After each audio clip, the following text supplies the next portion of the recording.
स्वागत है आप सभी का आपका अपना YouTube channel Indian plant farming में। हमने आपसे वादा किया था कि हम आम की जड़ के बारे में वीडियो लेकर आएंगे। आपको लग रहा होगा कि वीडियो हमारी लेट हो गई, और मुझे भी ऐसा लगता है कि वीडियो काफ़ी लेट हो गई, क्योंकि हमने जितने भी आम के बागवानी करने वाले लोग हैं उनसे जब जानकारी की, पता ये चला 80% जड़ में दवाइयाँ लगभग लोग डाल चुके हैं। इसीलिए हम ये वीडियो लेकर आए हुए हैं।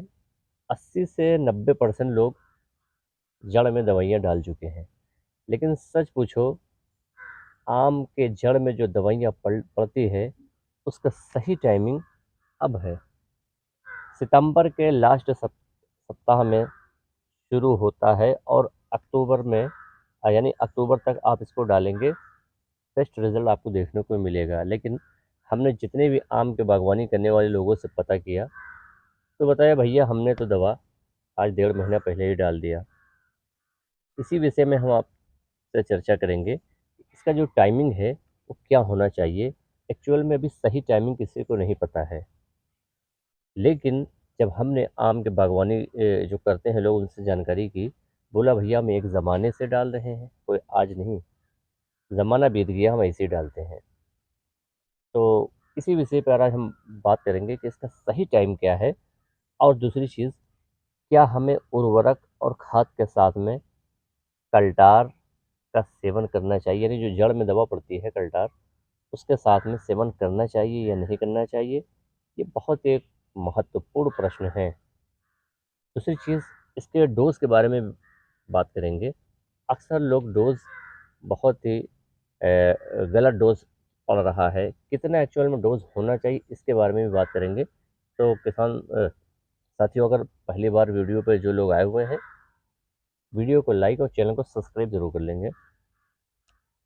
चलिए अब बात करते हैं कि इसका सही तरीका क्या है और इसकी सही टाइमिंग क्या है, हमें कैसे बेनिफिट मिलेगा नहीं मिलेगा। चलिए शुरू करते हैं। सही टाइमिंग सबसे इसका होता है कि आम तोड़ने के बाद में हमें 15 दिन के बाद में उर्वरक खाद को दे देना चाहिए। ये सही नियम है, आम तोड़ने के 15 दिन बाद। लेकिन होता ऐसा नहीं है। होता ये है कि कुछ आम तोड़ने के कुछ ही दिन बाद उर्वरक खाद और कल्टार को एक साथ मिलाकर डाल देते हैं। अगर आप उर्वरक खाद के साथ में कल्टार का सेवन करते हैं तो कल्टार का आपको बेनिफिट तो देखने को मिलेगा, लेकिन जो आपने उर्वरक और खाद डाला है उसकी ताकत आपको आधी कम मिलेगी।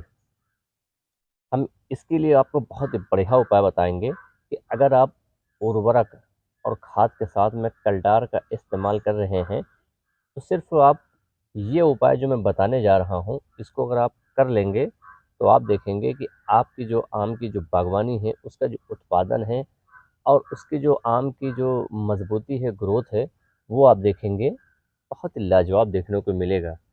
लेकिन हमारे किसान भाई करते क्या हैं, रिंग सिर्फ एक बनाते हैं। वो एक रिंग में, उसी में उर्वरक खाद, उसी में कल्टार साथ मिला देते हैं। आपको करना क्या है कि जहाँ पर एक रिंग बनाते हैं वहाँ पर आपको 2 रिंग बनानी है।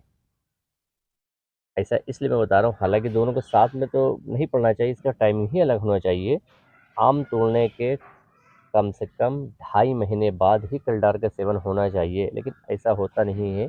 अब बागवानी के जो लोग हैं वो बताते हैं कि भैया डबल मेहनत कौन करेगा, डबल रिंग 2-2 बार रिंग कौन बनाएगा। हम एक ही रिंग में यानी एक ही बार में हम काम चलाना चाहते हैं, और हम हमेशा ऐसा करते आ रहे हैं। तो इसी विषय पर हम बात करेंगे कि अगर आपको उर्वरक खाद और कल्टार का सेवन ही करना है तो आप 2 रिंग बनाएं। यानी कि एक रिंग में आप उर्वरक खाद दें, उसके बगल में जो दूसरी रिंग बनाएंगे उसमें कल्टार देंगे। बेहतरीन रिजल्ट आपको देखने को मिलेगा। उर्वरक और खाद की भी ताकत आपको मिलेगी, प्लस कल्टार की भी आपको ताकत मिलेगी। 2 रिंग, ध्यान रखें, 2 रिंग बनाएं, एक रिंग में उर्वरक खाद, एक रिंग में कल्टार। तो आप देखेंगे कि दोनों को ताकत आपको मिलेगा, उर्वरक खाद की भी ताकत मिलेगी और कल्टार की भी ताकत मिलेगी। लेकिन ऐसा होता नहीं है, एक रिंग के अंदर ही दोनों चीज़ डाल देते हैं, यहीं पे सबसे ज़्यादा दिक्कतें आती हैं। हालाँकि एक ज़माने से लोग बता रहे हैं कि हम तो ऐसे ही डालते हैं, डाल दोगे तो ऐसा कुछ नहीं होता है, काम तो करेगा, लेकिन उतना काम नहीं करेगा जितना डबल रिंग में आपका फ़ायदा मिलेगा। इससे क्या होगा कि उर्वरक खाद अपना काम करेंगे, कलटार अपना काम करेंगे, तो इसमें दिक्कत ही क्या है, 2 रिंग अगर बना लेंगे, यहाँ पर थोड़ी मेहनत और कर लेंगे, 2 रिंग बना लेंगे। अब चलिए हम बात करते हैं कि इसके डोज़ के बारे में। इसके डोज़ के बारे में हमने देखा है कि लोग एक-एक पेड़ में आम के 80-80 एमएल, 100-100 एमएल तक इस प्लांट ग्रोथ प्रमोटर को डाल रहे हैं, ज़्यादा उत्पादन के चक्कर में। क्योंकि बात खरीदी हुई है तो हो सकता है किसी को बुरा लगे ये बात, लेकिन ये सच्चाई है। हमने खुद देखा है कि और बल्कि बताते भी हैं लोग कि भैया हमने इतना डाल दिया, लेकिन जान लीजिए अगर आप 100-100 एमएल, 80-80 एमएल डाल रहे हैं, ये इसका एक्चुअल डोज़ ये है ही नहीं। इसका जो डोज़ होता है, उसी डोज़ को आप डालें। जैसे 9 साल के 15 साल के जो पेड़ है, उसके अंदर आप 25 एमएल डालें, 30 एमएल कर सकते हैं आप, 30 एमएल डाल दीजिए आप। 9 साल से 15 साल का जो पेड़ है, उसमें 30 एमएल डोज़ रखें और 15 साल से 25 साल के जो पेड़ है, उसमें आप 40 एमएल रख लें और 25 एमएल से जो ऊपर पेड़ है, उसमें 50 एमएल रखेंगे, तो आप इससे आपको ये फ़ायदा मिलेगा कि आप आम का जो पेड़ है, वो हमेशा ग्रोथ भी बढ़िया करेगा, उसमें फल भी अच्छा आएँगे, लेकिन जहाँ पर 100-100 एमएल, 80-80 एमएल लोग डाल रहे हैं, वहाँ पर आप देखेंगे कि कुछ ही सालों के बाद में आपका जो पेड़ है, वो बूढ़ा होने लगेगा। तो हमें एक चीज़ का ध्यान रखना है, हमें पेड़ों को भी स्वस्थ रखना है, पेड़ों को बचाना है, इसलिए ऐसा काम ना करें। हमेशा जिसका जो डोज़ है वही देना चाहिए और ये वही लोग डालते हैं जो आजकल मार्केट में हम देख रहे हैं बहुत सस्ता-सस्ता आ रहा है, 1500, 1800 रुपए, 1600 रुपए लीटर ये आ रहा है। मैं ब्रांड की बात कर रहा हूँ, जो ब्रांड होगी उसका जो मैंने डोज़ बताया है, वही डोज़ ही काफ़ी है उसके लिए।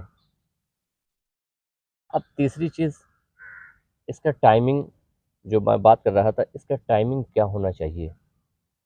मैंने पहले ही बताया कि आम तोड़ने के 15 दिन के बाद में खाद उर्वरक का उपयोग होना चाहिए, उसके 2.5 महीने के बाद में कल्टार का इस्तेमाल होना चाहिए। सही डोज़ मैंने अभी ये आपको ये बताया कि सितंबर के आखिरी हफ्ता में कल्टार का इस्तेमाल होना चाहिए और अक्टूबर तक आप डालेंगे। वजह क्या है? मैंने जब कृषि वैज्ञानिक से पूछा, तो उन्होंने साफ बताया कि कभी भी उर्वरक और खाद के साथ में कल्टार का इस्तेमाल ना करें। इससे क्या होता है कि उर्वरक खाद की जो क्षमता है ताकत, वो थोड़ी-सी कम हो जाती है। दूसरी चीज़, आपको एक और बात बताना चाहते हैं कि कभी भी उर्वरक और खाद को डालें तो 2 रिंग के बारे में मैं पहले ही बता चुका हूँ, 2 रिंग बना लें, उसके बाद में आप अपना डालें, इससे आपको फ़ायदा मिलेगा। तो उम्मीद है ये बात आपके समझ में आ गई होगी कि कलडार का सेवन हमें कैसे करना चाहिए। अगर वीडियो अच्छी अच्छी लगी हो तो हमें वीडियो लाइक सब्सक्राइब ज़रूर कर दें और आप किस तरह से डालते हैं अपने कमेंट, हमारे कमेंट में ज़रूर बताइएगा कि आपने कब कलटार या उर्वरक खाद का इस्तेमाल किया है, दोनों को साथ मिलाकर डाला है या अलग-अलग डाला है, कौन से समय में डाला है, कितना दिन में डाला है, आप हमें पूरा कमेंट में बताएँ ताकि हमें जानकारी हो सके कि मैंने जो बताई है बात, क्या वो सही है या मैं ऐसे ही बातें कर रहा हूँ। तो आप हमें कमेंट करके ज़रूर बताइए इसका डोज़ के बारे में और इसके टाइमिंग के बारे में और क्या उर्वरक खाद के साथ में डालते हैं। तो उम्मीद है वीडियो अगर पसंद आई हो तो दुआ में याद रखिएगा। मिलते हैं एक और शानदार वीडियो में। धन्यवाद।